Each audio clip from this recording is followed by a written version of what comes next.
Normally, if you see me sitting here, I'm going to talk about the Dukes of Hazzard or an Australian car. And lo and behold, the Australian cars win this afternoon.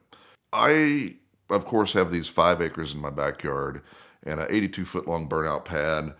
And we started having a cookout. And I've talked about it before, but I've never talked about it to the point of what happened this year.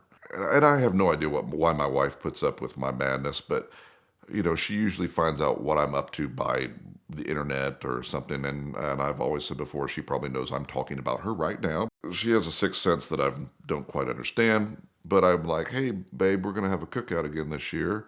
And it started like 6 years ago with 29 cars.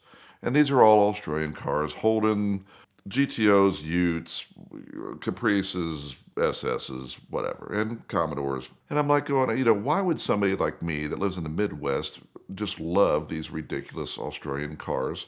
And the fit and finish on them are pretty nice, and they're good. They're whatever else. And, each person has their own love. And then the next year it got a little bit bigger, and the next year it got a little bit bigger. And as we started expanding the property out back, we gained more room. This year we were like, all right, let's have another one.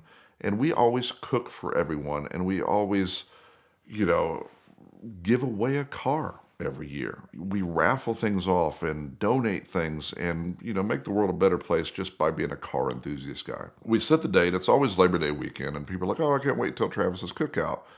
And this year it went like a snowball down a hill and became a big one at the bottom. Going into the cookout, we had pre-registered like 350 cars.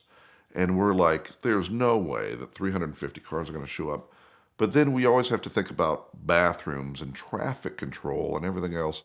So we went ahead and said, well, just in case. So I have this big, ridiculous competition smoker that I have no idea how to use. And my buddy Jody Workman knows how to use it. We had a cookout committee, and we were actually prepared.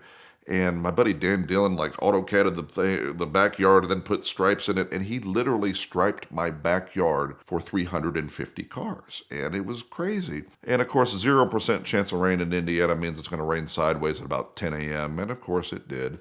So here comes the day, and we're all ready. And I had actually sent my brother-in-law 2 days before to buy another competition smoker so that we can make sure we had enough food for this. We had 2 of the big, beautiful waiting trailer bathrooms, and I only hired 2 real police officers and like 12 other officers to park cars. And also, they're there to handle when the other police officers get called to my property, but it's, you got to have one there to take care of the other one. So we're ready, and people start coming the day before and dropping off cars.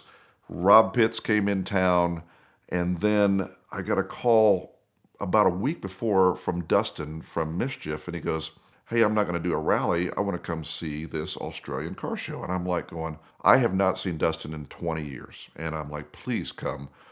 Because, Dustin and Mischief and Techademics ruled the world through the early 2000s. And it would be great for these people to see Dustin back out at car shows. And so he came.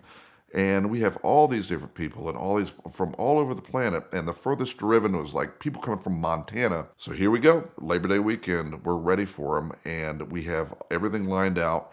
And like I said, we have an 82-foot long burnout pad that is 15 feet wide. So it prevents people from leaving my house like John Force. Like they get it out of their system while they're there. And so here they come.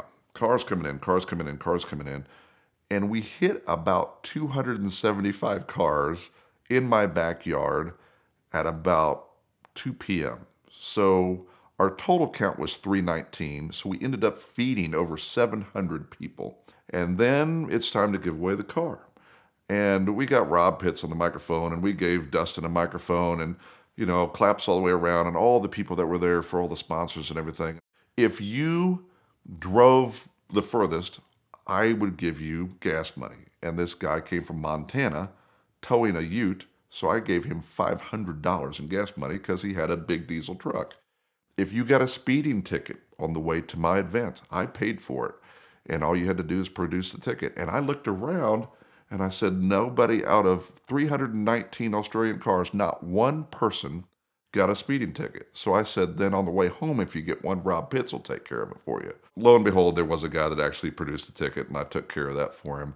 And if not, I would have swayed him over the ticket clinic and have them take care of that for him. All this is just a beautiful day. The rain let up. Haley and I, my wife and I, are walking around and going, man, all these people are in the backyard. Because we've always wanted a place like this to be able to host things.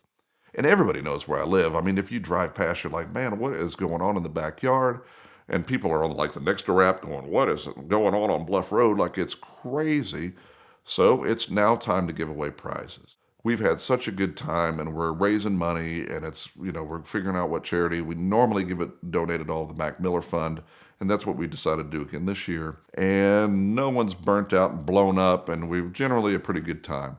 And there was 12 Utes, there was multiple Caprices, there was even a Ford Ute there, and just all of these cars at one place at one time. And you're like going, all these Australian cars in this one guy's backyard. So we give away this, we give away that, and then it comes down to the 50-50 draw. And if you're not familiar with a 50-50 draw, you put money in and then you take 50% if you win and the house takes the other. It's 50-50. And I pull this guy's ticket and he comes down and the pot is like $750 or, somewhere. It was substantial. It was well. And I looked at him and I said, you can take the $750 from my beautiful wife, or you can take the mystery prize. And I have all 700 people looking at us. We're broadcasting over the big boombox trailer, and he chose the mystery prize. And so Rob Pitts looks at him and said, man, I'd have taken the money. And Dustin's like, I don't know. And I just simply looked at him and said, how'd you get here today?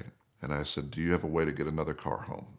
Because little did they know we bought 2 cars to give away this year. And oh my God, he freaked out. There's just terrific pictures. And we gave him a Pontiac G8 just for showing up. And he took the mystery prize. And so from then on, Rob Pitts is always like, well, the next time I come to his house, no matter what, I'm taking the mystery prize. So then we come down the other one. We gave the final car away, and it just couldn't have been any better. But as you're looking around, all of these people came together in this car community because there's no way that I would have been able to do it by myself without my wife not losing her mind, because we did it forever. But my neighbors are involved. The cookout committee is involved, and all we do is celebrate Australian horsepower, and it is just a super duper neat event. This year we set a record. We had 319 Australian cars in my backyard at one time.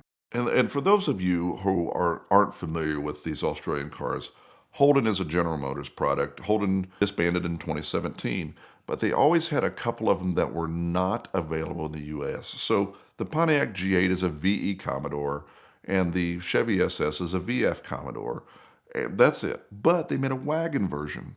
And the wagons were never available in the United States. They also made a pickup truck version, and that's called a Ute, and they were not available in the United States. But believe it or not, in my backyard, we had 13 Utes, which are supposed to be illegal until they're 25 years old, but magically they're here.